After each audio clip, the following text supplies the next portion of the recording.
This is Dave Haynes. Let me switch over to the video here. I'm trying something a little bit new today. No bull, as you can see, just me by myself. And doing a Beat Cops Guide, sort of a small background video, and see how it works out. I'll be uploading it to Jeremiah Creek as well, but this is a Beat Cops Guide podcast because what I wanted to talk about was on Friday mornings on WGN AM 720, I do restaurant reviews for Bob Surratt's radio show. And I thought I would, every week they send me the audio and I can forward it to the restaurants or the bakeries that I review. And I thought I would play that audio, do a little background, and talk about what else was going on behind the scenes, sort of an expanded version of what gets on the radio, because the radio, it's a half an hour, there's 2 segments, basically it's 11 minutes each segment, so we kind of zoom through what the information we have. Not that much is left out of the reviews, the actual reviews, because I write my notes and I kind of keep to the time. So it's more often that I run out of things to say than I leave things out that I wanted to say. But there's always a little bit of stuff. I mean, one of the things is people ask me about where I do the reviews. I actually go into the studio, so I get up, I drive down there. If I'm reviewing a bakery, if I'm bringing something in like donuts and the bakery's open early in the morning, then I'll get up and earlier and get some donuts and get down there. But I generally get down there about 5:30, 5:45, hang out. Bob Surratt show starts at 6. He's got like a 10-minute intro, and then they do a few things for the first half hour, and then at 6:30 after the news, I come on. So the news starts right at 6:30. Generally, it goes about 7 minutes, including commercials and everything else. So then we come out about 6:37. Then they have to do another commercial break, and the way we have it set up is we do a restaurant first. And we do something sweet, bakery. I try to find some sort of like dinner and dessert is the way I look at it. So I try to find a bakery or a ice cream place or chocolate shop or something else that I can talk about for the second half.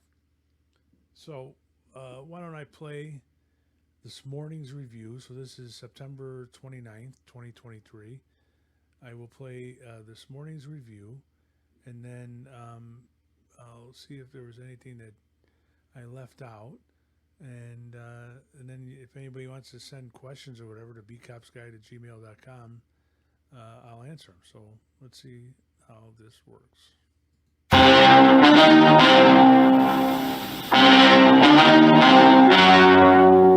The story you are about to see is true. The names have been changed to protect the innocent. This is the city, Chicago, Friday, September 29th. It was nice out. I was working the early shift at WGN. My name is Surratt. My partner is retired Chicago Police Lieutenant David Haynes. More than 3 million people live in the city. When they get hungry, we go to work. Good morning, Lieutenant. Good morning. I was listening to the first half hour. It's like sports teams are dead. The Signature Room is dead. Romance is dead. Romance is not dead. Pretty soon you'll be able to shovel snow, so don't worry about it. Well, aren't you Mr. Happy this morning? Hey, if you got engaged at the Signature Room, but you haven't gotten married yet, now that it's closed, is that sort of have to make you rethink your choices? You just have to, pick another spot to return, to rekindle all those feelings you had way back when. All right, let's talk about the Chicago Pickle Eatery. Never heard of this place. Well, it's because it's new. Chicago Pickle Eatery. Yeah, it was actually, I saw it one day on the way home from doing here, from the studio here, and it's at 3055 North Milwaukee Avenue. Avenue, and it's one of those cases that I know make me sound very shallow, but they have a great sign, and I saw it. I was like, well, I got to check that place out, and. You're an investigator. It does make you shallow. They just opened up about a month ago. I talked to Khalid, the owner, who moved here from upstate New York. He's been here about a year, and he opened Chicago Pickle about a month ago.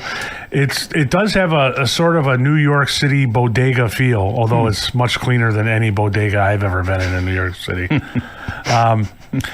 So they have a large menu of sandwiches, burgers, and stuff, but they also have groceries. Your basic stuff that you can pick up. If you just need to get some pop or water, or, basic stuff. And so it was a very nice place. I had a steak and cheese sandwich, which was really good. And I don't know if this is just Khalid's work ethic or if it's because it's new and he's trying to. They were very, very. Friendly and nice, and they were explaining to me I had a steak and cheese sandwich, and the bread was very fresh. Steak was cooked perfectly, and they had this sauce, which he said was a big thing in New York. I'm sorry, I didn't write down the name of it, so now I can't remember it. What kind of sauce? Well, it was kind of, to me, it was like sort of a French dressing mixed with stuff, but it was really good. And you put it on the steak and cheese, and it was very good. And now, if you order pop there, you won't know what you're talking about. You have to say soda if you want a soft drink, right? I should have asked that. Yeah, in New York. Yeah. What else on the menu here? Well, they have fries, and fries are usually just an afterthought, but their fries were very nice and crispy, and they came several different ways. I had the garlic seasoned fries, and I haven't had good seasoned garlic seasoning fries since Big Guy Sausage closed down in Berwyn, so I was happy to find a replacement. I love garlic fries. Yeah, me too. You know what? A lot of places have the truffle fries. Yeah. I don't like those. To me, it just seems like oil. I don't taste anything. Or the cheese fries. I'm not big on that either. Garlic, that sounds good. Yeah, it's very good. I do like cheese. I think good cheese fries too. So burgers and subs, the specialty here? Yeah, so they have full submarine sandwich. And they have a burgers, and they also have breakfast sandwiches were really good. And it's right there on Belmont Avenue. So there was a few places like the schools down the street or some training center. I can't remember the name of it.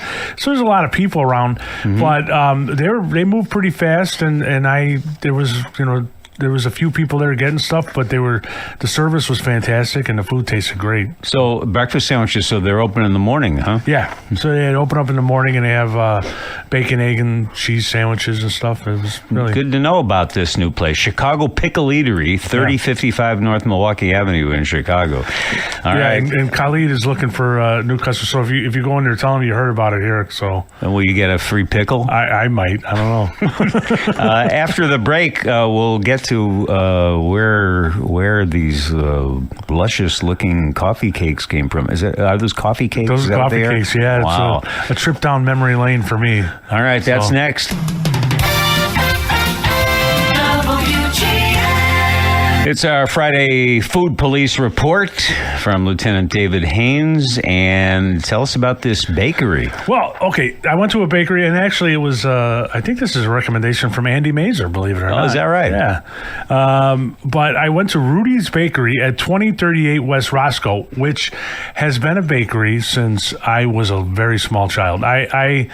When I walked in the place, I was like having flashbacks. It was the first place where me and my sisters were sent to a long walk from my house to when we were kids.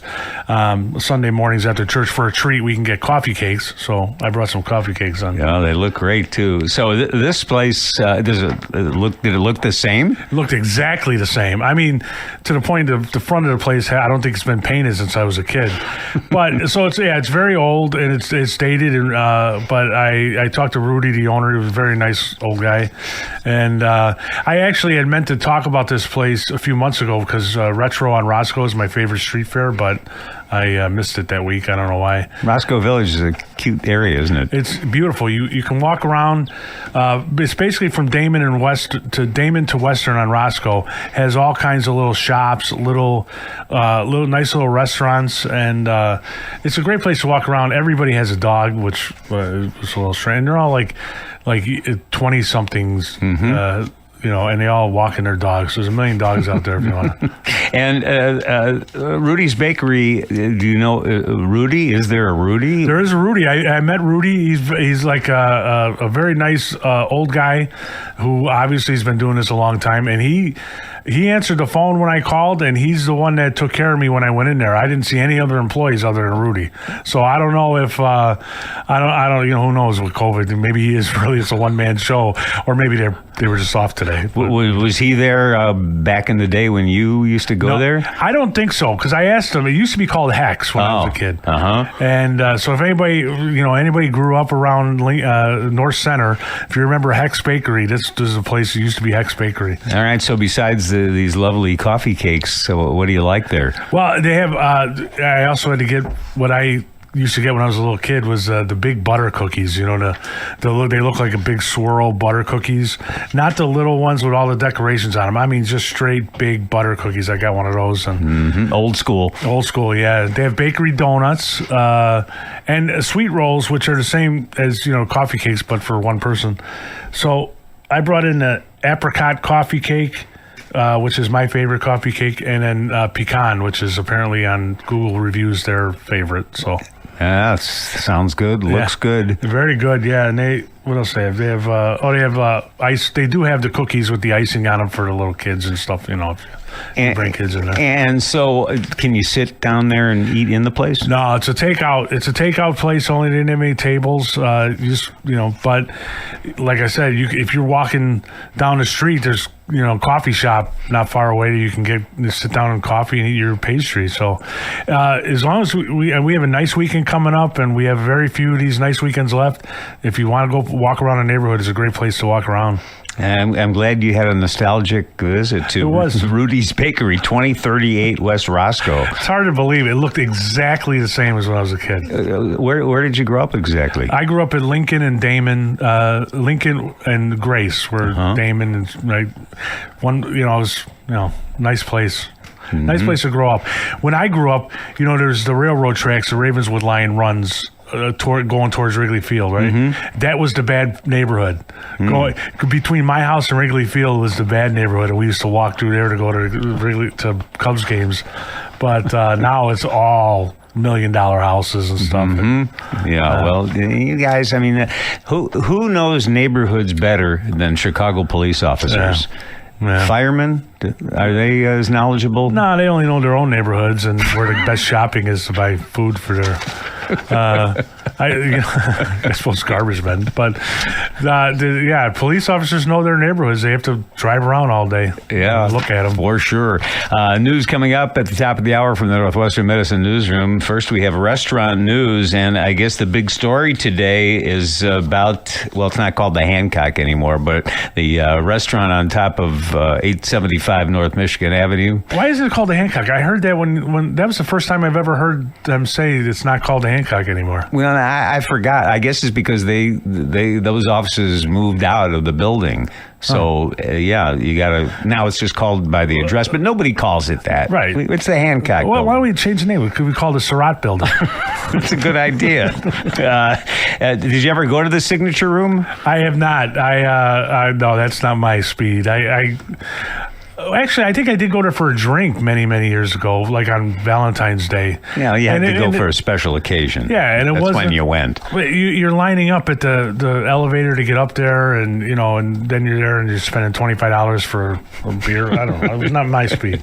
There is a big pizza news today, isn't there? Oh, actually, this week it was announced. Yeah, there's a group called 50 Top Pizzas, which for some reason rates the top 100 pizzas in the world. Yeah, they're based in Italy. Yeah, I don't know if that's a bad translation of their name. 50 top pizzas, but they have the 100 best pizzas.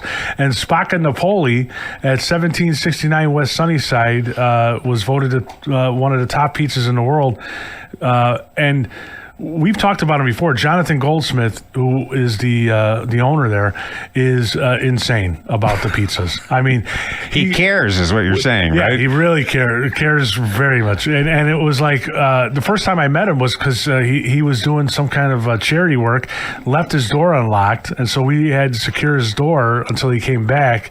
And when I was working as a police officer, 19, and he took us on a tour of the kitchen and showed us his Buffalo's mozzarella that he got imported from Italy. He went to Italy to find the best mozzarella, and I'm like, all right. Well, yeah, I mean, he opened in 2006, only pizzeria from Illinois on that list. Yeah. We'll have to check that out, 1769 West Sunnyside. Great pizza, and man, it's done in 9-10 minutes. He does it right in wood fired. It's great pizza. I bet you enjoyed the police call to that location. It was fun. Yeah, well, by the time we found him, he didn't have any pizza for us. But I went back there. And enjoyed it.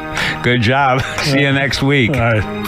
Hey, let's be careful out here. All right. So let me switch back here.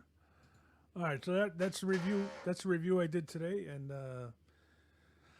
as far as the restaurants go, there's not much more to say. It was interesting talking about Spacca Napoli, which, by the way, I heard I mispronounced because I said Spacca Napoli. I put the emphasis on the wrong syllable there. But the Spacca Napoli was voted one of the best pizzas in the world by this whatever organization, and it was fun talking about that because I've been there many times. Reviewed it years ago. But it's a great restaurant. The guy really is into making pizza, trying to find the best of all the ingredients, and so it's a good pizza. It's kind of floppy pizza. It's wood fired, thin crust. I think when I was there, it was only one size. It's so you can order like basically ordering your own pizza for each person, or you can share them or whatever, but. I mean, not for a kid, but for an adult, I think they're about 10 inches, 12 inches. They're not real big, and they don't have a whole bunch of different sizes. It's basically all the same. But that was interesting. And what else? We were making jokes in the beginning about the signature room because prior to my coming on there, they had discussed the fact that the signature room closed abruptly this past weekend, and financial troubles. And if you're not from Chicago and you don't know what the signature room is, it's a restaurant at the top of the Hancock building, and it is the 95th floor, and it's a place where a lot of people go for romantic dinners. Usually, like a lot of people would take their girlfriends there to ask them to marry them, or February 14th, or Valentine's Day. I don't know why Valentine's Day, stuff like that. They did have a full menu, but like I said, during the interview, the only time I went there was for a drink for, I think, Valentine's Day. Let me think. Did anything else we talk about that? It was interesting.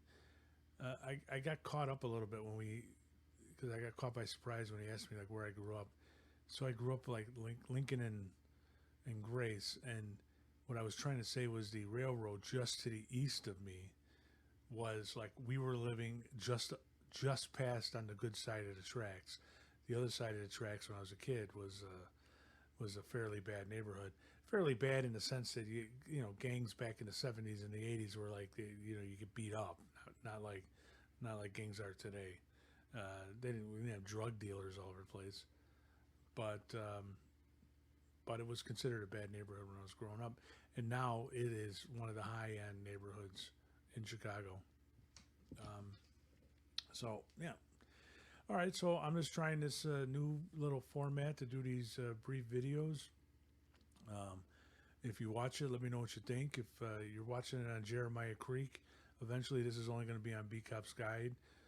Bull and I are switching over and doing a new Jeremiah Creek podcast that will be the both of us. But either way, like, subscribe, let us know what you think. All right. Thank you.